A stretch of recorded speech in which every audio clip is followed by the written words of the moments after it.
तो पार्ट 44 की शुरुआत वहीं से होती है जहां पिछला एपिसोड खत्म हुआ था। दोही जब शॉप के अंदर होती है तो म्योंग अपनी कार को फुल स्पीड में ले जाकर शॉप को हिट कर देता है, जिसकी वजह से दोही दूर जाकर गिरती है। इससे पहले गुवोन दोही को बचाने के लिए शॉप के अंदर भाग कर आता, म्योंग की कार ब्लास्ट हो जाती है और वो शॉप जलने लगता है। तो गुवोन दोही को बचाने के लिए आग के अंदर चला जाता है, जहाँ दोनों को ही काफी चोट लग जाती है। दोही बेहोश हो गई। गुवोन दोही के पास आता है, उसका हाथ होल्ड करता है और वो भी बेहोश होने वाला था, लेकिन तभी दोही के हाथ से वो टैटू गुवोन के हाथ में ट्रांसफर हो जाता है, जिससे गुवोन को अपनी पावर्स वापस मिल जाती है और वो दोही को सही सलामत बाहर ले आता है। जहाँ दोही के होश में आने पर गुवोन उसे अपने टैटू ट्रांसफर होने के बारे में बताता है, जो सुन दोही काफी खुश होती है। पर इधर क्लॉक टावर से अपनी गॉडेस ये सब देखकर कहती है कि मुझे तो पता ही नहीं था कि ये पॉसिबल भी हो सकता है, यानी कि गॉडेस को भी पता नहीं था कि इस तरह से भी ये टैटू गुवोन के हाथ में ट्रांसफर हो सकता है। अब ये टैटू वापस से गुवोन के पास वापस क्यों आया, इसका रीजन हमें आने वाले एपिसोड्स में पता चलेगा। सीन शिफ्ट होता है अगले दिन दोही के घर पर, जहाँ अपने आप ही टेबल पर रखी चीजों से कॉफी बन रही थी, जो कि ऑब्वियसली गुवोन अपनी पावर से बना रहा था। गुवोन अपनी बैल्कनी में आता है और अपनी पावर्स को बड़े मजे से यूज कर रहा था। चुटकी में वो म्यूजिक प्लेयर ऑन करता है, अगली में वो कॉफी को अपने पास ले आता है। पीते पीते वो तो अपनी पावर्स की तारीफ करने लग जाता है। यही तो होती है एक डेमन की परफेक्ट लाइफ, जो इन तुच्छ इंसानों के औकात के बाहर है, और इस लाइफ को मेरे जैसा एक महान डेमन ही एंजॉय कर सकता है। काफी टाइम बाद गुवोन खुलकर हंसने लगता है और कहता है कि फाइनली अपने पुराने फॉर्म में वापस आकर काफी अच्छा फील हो रहा है। पहले की ही तरह मैं पावरफुल बन चुका हूँ, वहीं ये तुच्छ इंसान अभी भी बेकार हैं। तभी हम देखते हैं दोही जो उसके पीछे ही खड़ी थी, उसकी बातें सुन हंसते हुए पूछती है कि क्या सच में। अब उसे देखकर गुवोन भागकर उसके पास चला जाता है, उसे कहता है कि तुम उठ क्यों गई, तुम्हें दोबारा चोट लग सकती है, इसीलिए अभी तुम्हें रेस्ट करना चाहिए। दोही कहती है मैं पूरा दिन आराम तो नहीं कर सकती, क्योंकि मुझे ऑफिस भी जाना है, बहुत काम पड़े हैं। गुवोन कहता है क्या तुम्हें इस साल में भी काम की फिक्र है, तुम अपने काम को लेकर इतना ऑब्सेस्ड क्यों हो। दोही कहती है ये ऑब्सेशन नहीं है, ये मेरी रिस्पॉन्सिबिलिटी है। कंपनी की सीईओ होने के नाते मेरे पास बहुत सारा काम है। जैसन गुवोन तो उसे उठाकर सोफे पर ले जाकर बैठाता है और उसे समझाने लगता है कि कार एक्सीडेंट्स को इतना हल्के में नहीं लेना चाहिए। जब तक तुम पूरी तरह से ठीक नहीं हो जाती तब तक कुछ भी हो सकता है। जो सुन अब दोही उसे समझाने लग जाती कि मैं बिल्कुल ठीक हूँ, तुमने तो अपनी पावर से मुझे ठीक किया है ना, तो भला अब मुझे कैसे कुछ हो सकता है। क्या तुम्हें अपने पावर्स पे भरोसा नहीं है। इस पर गुवोन कहता है कि ऐसी बात नहीं है, मैं बस डरता हूँ कि तुम्हें कुछ ना हो जाए। कल ऑलमोस्ट मैं तुम्हें खो चुका था। जो सुन दोही उसे कहती कि हम दोनों ही एक दूसरे को खोने वाले थे, पर अभी सब कुछ ठीक है, मैं लेट हो जाऊंगी। क्या कर वो अपने वार्डरोब की ओर चली जाती है। गुवोन भी उसके पीछे पीछे आता है, जहाँ दोही चूज करने लगती है कि उसे कौन सा ड्रेस पहनकर ऑफिस जाना चाहिए। वो एक बॉक्स निकालने जाती है जिसे गुवोन उसकी हेल्प करता है। देन वो कहती कि मुझे कौन सा बैग लेना चाहिए। गुवोन उसके लिए ब्लैक कलर चूज करता है। दोही कहती है तुम भी जल्दी तैयार हो जाओ वरना हम लेट हो जाएंगे। गुवोन कहता है हमें लेट कैसे होगा, अभी मेरी पावर्स तो वापस आ गई है ना। ये कहकर वो एक चुटकी बजाता है, गायब हो जाता है। दोही गुवोन को ढूंढते हुए पीछे मुड़ती है, जहाँ गुवोन तो रेडी होकर तैयार खड़ा था। वो दोही से पूछता है कि मैं कैसा लग रहा हूँ, जिसे देखकर दोही कहती है एकदम परफेक्ट। फिर कहती है परफेक्टली बहुत बेकार लग रहे हो। गुवोन कहता है अच्छा ऐसी बात है। ये कहते ही वो अपना ड्रेस चेंज कर लेता है। अब गुवोन को ऐसे रेड सूट में देखकर दोही कहती है कि क्या तुम अभी किसी नाइट क्लब में परफॉर्म करने जा रहे हो, जो ऐसे लाल कपड़े पहन लिए। गुवोन फिर से चेंज करके टॉप टू बॉटम ब्लैक में आ जाता है,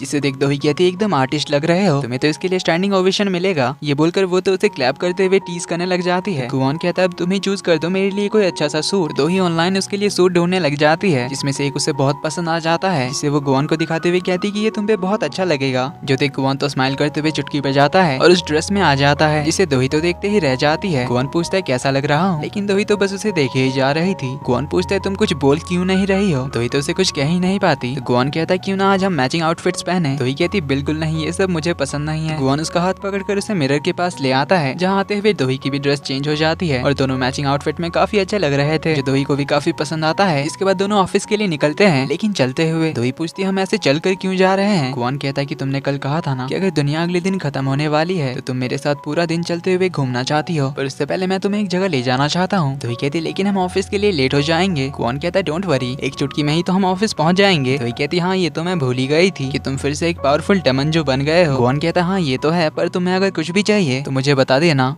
क्योंकि अब से तुम्हारा भी तुम्हारे लिए हर चीज ला सकता है। तो इसके बाद गुवोन दोही को लेकर उसी सबवे स्टेशन में जाता है, जहाँ पर वो गॉडेस से मिलता है और उन्हें कहता है कि आपने जरूर ये एक्सपेक्ट नहीं किया था हम दोनों को दोबारा सही सलामत साथ देखने का। ये कहकर वो अलग अलग पोज देने लगता है। तो दोही उससे पूछती है क्या कर रहे हो तुम। गुवोन कहते कुछ नहीं, बस थोड़ी सी मस्ती। गॉडेस कहती है मुझे सुनाई दे रहा है, जो भी कहना है मेरे फेस पर कहो। तो गुवोन उनसे कहता है कि ये अनएक्सपेक्टेड ट्विस्ट कैसा लगा आपको। गॉडेस कहती है मैं सरप्राइज्ड हूँ और इसके लिए कांग्रेचुलेशंस। ये बोलकर जाने लगती है, पर गुवोन उन्हें रोककर कहता है कि मुझे नहीं लगता कि आपके पास पैसे होंगे। ये बोलकर एक कॉइन निकालता है और कहता है कि ये 1 बिलियन वॉन अपने पास रखिए और ये गैम्बलिंग छोड़कर पैसे बचाइए, और एक बात याद रखना कि मैं बेट जीत चुका हूँ। जो गुआन ने पिछली बार बेट लगाया था कि मैं दोही को भी बचा लूंगा और अपने पावर्स को भी वापस लाऊंगा। तो ये बोलकर वो दोही को लेकर जाने लगता है। दोही उससे पूछती है कि आखिर तुम इसे कैसे जानते हो। गुआन बताता है कि ये मेरी बॉस है। जो सुन दोही शॉक्ड होती है। तभी गॉडेस उस कॉइन को हवा में उठाकर कहती कि ये बस 10 वॉन है। दोही उन्हें पीछे मुड़कर देखती है। गुआन उससे कहता है कि उनकी बात पर ध्यान देने की जरूरत नहीं है, लेकिन दोही तो शॉकिंगली गुआन से पूछने लग जाती है कि क्या ये सच में गॉडेस है। लेकिन गुआन उसे अपने साथ ले जाता है। तो दोनों काफी हैप्पीली ऑफिस पहुंचते हैं, जहाँ गुआन सभी को काफी अच्छे से ग्रीट करता है और सभी का दिन अच्छा हो ये भी विश करता है। उसे इतना ज्यादा खुश देखकर सॉन्ग मिस्टर जिन से पूछता है कि मिस्टर गुआन का मूड आज काफी अच्छा लग रहा है ना। मिस्टर जिन कहते हैं सही का, काफी ग्लो भी कर रहे हैं। ये बोलकर अपने फेस को देखने लग जाते हैं। इधर दोही और गुआन जाते हुए मिशन से मिलते हैं, जहाँ मिशन और दोही अभी भी एक दूसरे से काफी ऑकवर्ड फील कर रहे थे और उनके बीच का ये ऑकवर्डनेस गुआन भी नोटिस करता है। तो मिशन के जाने के बाद गुआन दोही से इसके बारे में पूछता है, लेकिन दोही कहती है ऐसी तो कोई बात नहीं है। ये बोलकर जल्दी से अपने केबिन चली आती है। कहती है कि आज मैं बहुत ज्यादा बिजी रहने वाली हूँ। लेकिन तभी गुआन एक केक लेकर आ जाता है, जिसे देख दोही पूछती है कि ये किस लिए, कहीं मेरे लिए तो नहीं।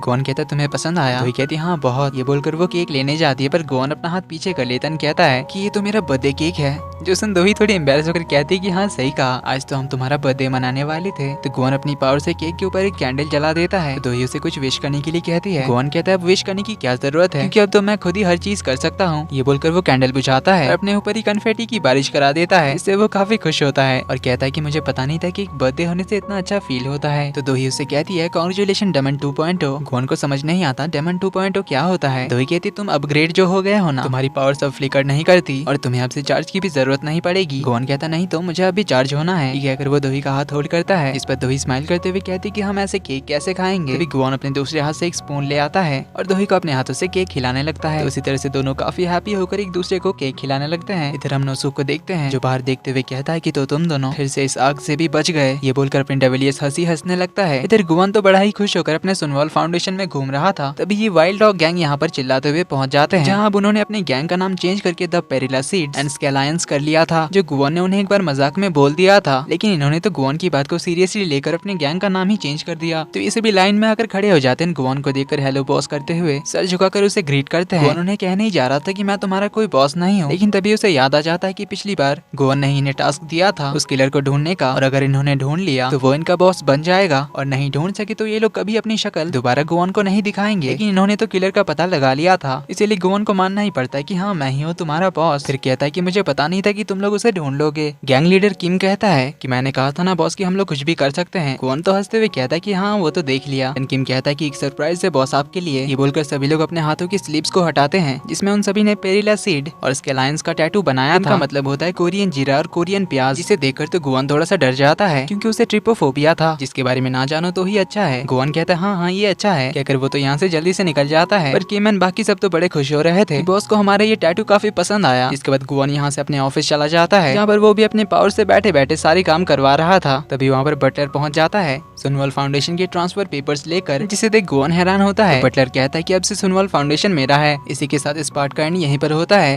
वीडियो पसंद आई तो वीडियो को लाइक कर देना, चैनल पर पहली बार आए तो do subscribe and hit the bell icon. जल्दी ही मिलते हैं अगले पार्ट में, तब तक के लिए take care and bye bye.